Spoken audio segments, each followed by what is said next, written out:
Compagnon de route, viens plus près. Oui, encore un peu. J'aimerais te poser une question, mais pas de celle qu'on lance à la volée. Une question qui demande du silence autour d'elle, comme ces vieilles énigmes qu'on n'ose pas poser à voix haute de peur qu'elles changent tout. Et si tout ce que tu crois savoir sur la mort et donc sur la vie était incomplet?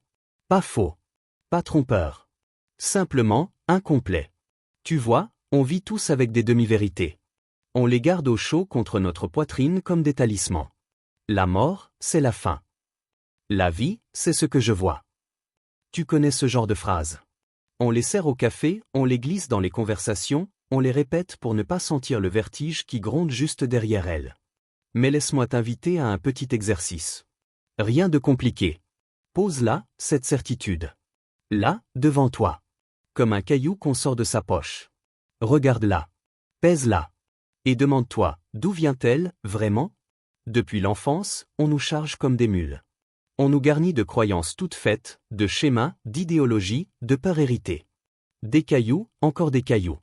À force, nos poches débordent, nos jambes flanchent. On avance courbés, persuadés que ce poids nous protège. Alors qu'en réalité, il nous empêche de voir ce qui se tient juste derrière la colline. Et puis un jour, toujours de façon inattendue, quelque chose arrive. Quelque chose qui fracasse ce sac de certitude. Un accident. Un départ. Une rupture. Un instant où la réalité se cabre et nous arrache le bandeau des yeux. C'est par là que commence notre histoire d'aujourd'hui. Elle ne caresse pas. Elle ne console pas. Elle secoue. Elle claque comme un vent froid dans le cou, celui qui te rappelle que tu es vivant et que tu ne comprends peut-être pas grand-chose à cette histoire humaine. Elle commence avec un homme. Miguel Ángel Torres. 54 ans. Ancien militaire. Un homme de terrain. Un homme forgé par la dureté, par le regard franc, par la soumission à l'ordre. Les structures lui avaient appris à ne jamais hésiter, à ne jamais trembler. Tu vois le genre, les épaules droites, le pas assuré, le visage qui ne laisse rien filtrer. Ce type-là, on pense qu'il n'a pas peur. On pense qu'il tient son monde d'une main ferme. Et pourtant, c'est à lui que le patron aurait glissé un message. Un message venu d'un lieu où aucun de nous ne peut aller sans laisser ce corps derrière. Un message qu'il affirme avoir reçu pendant 1h24 d'arrêt cardiaque total. Tu m'entends? 1h24. Pas une syncope. Pas un évanouissement. Pas une absence. La mort clinique. Le fil coupé, le silence absolu. Tu te rends compte? 1h24 dans un espace 100 secondes. Une éternité, quand on n'a plus de corps pour cadrer l'expérience. Et c'est de cet espace, cet entre-deux, ce seuil, ce couloir que peu reviennent raconter, que Miguel dit avoir rapporté quelque chose. Un souvenir? Une vision? Une rencontre? Je ne vais pas encore te dire quoi. Laisse planer cette tension. Ce serait trop facile de tout déballer d'un coup. Parce qu'un message comme celui-là, ça se mérite. Ça demande que ton esprit se prépare, que ton souffle se cale, que ton cœur se mette au même rythme que le mien. Alors avant d'aller plus loin, respire. Oui, maintenant. Laisse l'air entrer, laisse-le sortir. Fais un peu de place à ce qui arrive. Parce que ce que je m'apprête à te raconter n'est pas fait pour distraire. Ni pour divertir. C'est fait pour être absorbé. Pour s'incruster lentement dans ton esprit, comme un vieux souvenir que tu aurais oublié d'avoir vécu.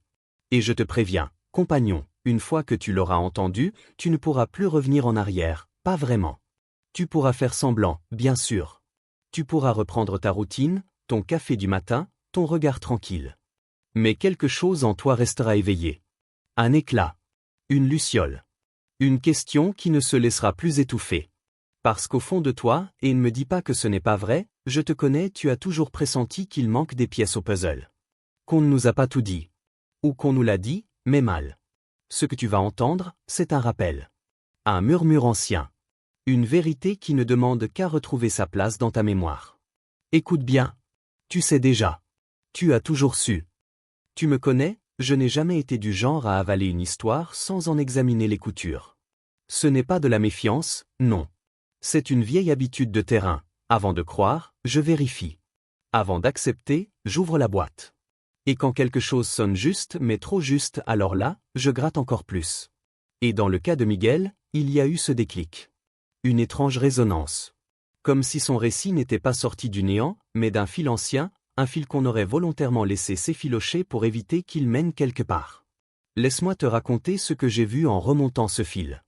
D'abord, il y a cette phrase qu'il rapporte du maître, « La semaine du 10 décembre ne sera pas un jour normal. Ce sera un point de convergence. » Une phrase lourde, énigmatique, qui pourrait passer pour une vision personnelle, si elle ne ressemblait pas autant à certains textes oubliés. Et quand je dis oubliés, compagnon, entend, mis de côté volontairement.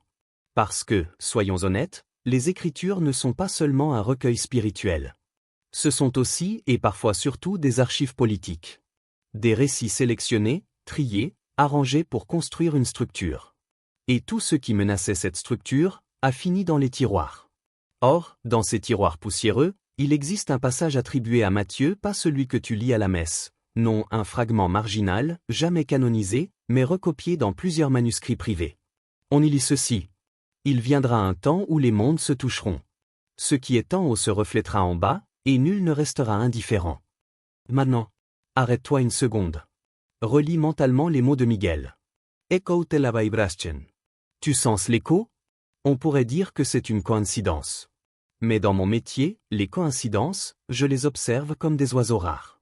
Elles n'apparaissent jamais par hasard. Elles indiquent une direction. Alors j'ai fait ce que je fais toujours. J'ai cherché dans les marges, dans les manuscrits parallèles, dans les apocryphes, dans les versions que les structures religieuses ont préféré ignorer. Et tu sais ce que j'ai découvert? Que cette idée d'un contact entre deux règnes, d'un moment où le voile se déchire, n'est pas nouvelle du tout. Elle traverse les traditions comme une cicatrice. Des textes juifs anciens. Des fragments esséniens. Des récits gnostiques. Des chroniques chrétiennes primitives. Même certains témoignages d'Orient laissent entendre la même chose. Un instant, rare et bref, où le spirituel et le physique cessent d'être deux histoires séparées. Et soudain, un militaire de 54 ans, un homme qui n'a pas mis un pied dans les bibliothèques théologiques, revient d'une mort clinique et décrit exactement cela? Laisse-moi te le dire avec franchise, ça force à regarder de plus près. Mais ce n'est pas tout. Il y a un autre détail dans cette affaire, un détail qu'on aurait presque pu manquer. Un détail qui, pour moi, a été comme une piqûre derrière l'oreille. Le message, dit Miguel, ne s'adressait pas à tout le monde. Ni aux jeunes. Ni aux enfants. Ni aux structures. Mais aux plus de 60 ans. Pourquoi eux? Pourquoi ce groupe-là? Pourquoi une génération que l'histoire humaine traite souvent comme un chapitre terminé? Cette précision m'a obsédé. Alors j'ai fouillé. Encore. Et j'ai fini par tomber sur une ligne discrète, perdue dans un texte secondaire, un commentaire ancien qui ne figure dans aucun catéchisme. Les anciens seront les gardiens du dernier passage. On peut sourire, bien sûr. Dire que ce n'est qu'une phrase poétique. Mais je n'ai jamais eu le luxe de sourire face à une convergence. Parce que quand plusieurs sources séparées par des siècles racontent la même mécanique, c'est rarement un accident. Et cette mécanique dit quoi? Que les anciens, les plus de 60 ans, détiennent une mémoire que les autres n'ont pas. Une expérience. Une profondeur. Un recul sur les cycles. Ils ont vu les illusions, les idéologies, les erreurs répétées, les mondes qui montent et s'effondrent. Ils savent reconnaître un changement de lumière quand il arrive. Alors, imagine que ce passage, ce contact entre les mondes, ne soit pas un fantasme mystique, mais un phénomène réel, subtil, mais réel. Qui serait le mieux placé pour le percevoir? Les enfants? Non, ils n'ont pas encore de repères. Les adultes pressés? Non, ils courent trop vite pour sentir quoi que ce soit. Les institutions? Tu plaisantes, elles ont trop à perdre. Mais les anciens? Eux, oui. Eux, ils voient venir les tempêtes avant les nuages. Ils sentent les vibrations. Ils distinguent les signes qui ne crient pas. Et si c'était pour cela que Miguel insiste tant? Et si ce n'était pas une prophétie? Ni une métaphore? Ni un délire d'un cerveau en manque d'oxygène? Et si c'était une alerte? Une alerte adressée à ceux qui, justement, ont cessé depuis longtemps de croire qu'on pourrait encore leur demander quelque chose. Tu sais ce qui me trouble le plus dans l'histoire de Miguel? Ce n'est pas ce qu'il raconte. C'est ce qu'il ne dit pas. Les mots, il les choisit comme un homme qui marche pieds nus sur du verre. Avec prudence. Avec peur, parfois. Avec cette manière de regarder ailleurs, comme si ce qu'il a vu continuait de le suivre, même dans la lumière du jour. Je l'ai observé longtemps avant d'écrire quoi que ce soit. Ses gestes. Ses silences. Les microsecondes où son regard se perdait comme s'il écoutait quelque chose que nous, les vivants pressés, sommes incapables d'entendre. Il y a une phrase qu'il a laissé échapper un soir, presque un murmure, presque un accident. Ce n'est pas que j'ai vu la mort. C'est qu'on m'a montré ce que j'avais refusé de voir pendant 50 ans. Et là, compagnon de route, quelque chose s'est ouvert en moi. Parce que l'expérience de Miguel n'est pas l'histoire d'un passage dans un tunnel lumineux. Ce n'est pas une carte postale de l'au-delà. Non. C'est une fracture intérieure. Un démantèlement doux mais inexorable de tout ce qu'il croyait être. Il dit que le patron, appelle-le comme tu veux, le nom importe peu, ne lui a pas parlé comme un maître parle à un élève. Il lui a parlé comme un frère parle à un frère perdu. Tu n'as rien compris, Miguel. Et c'est parce que tu croyais comprendre que tu étais aveugle. Ces mots-là, je les ai notés immédiatement. Parce qu'ils touchent à quelque chose de terriblement humain, notre besoin d'avoir raison, notre manie de classer, de trancher, de définir, de croire qu'on sait toujours. Et soudain, un homme qui a passé sa vie dans la logique, dans la rigidité, dans les ordres, se retrouve nu devant une vérité qui ne demande ni obéissance ni croyance. Juste une disponibilité. Miguel dit qu'à ce moment-là, il a compris une chose essentielle. Ce n'est pas la mort qui nous corrige. C'est la vérité qu'on repousse toute notre vie. La mort, elle ne vient que l'ouvrir. Alors je te pose une question, une seule. Et si tout cela n'était pas un message pour l'humanité entière, mais pour toi? Tu vois, compagnon, il y a quelque chose de subtil dans cette idée de deux réalités qui se frôlent. Ce n'est pas un choc.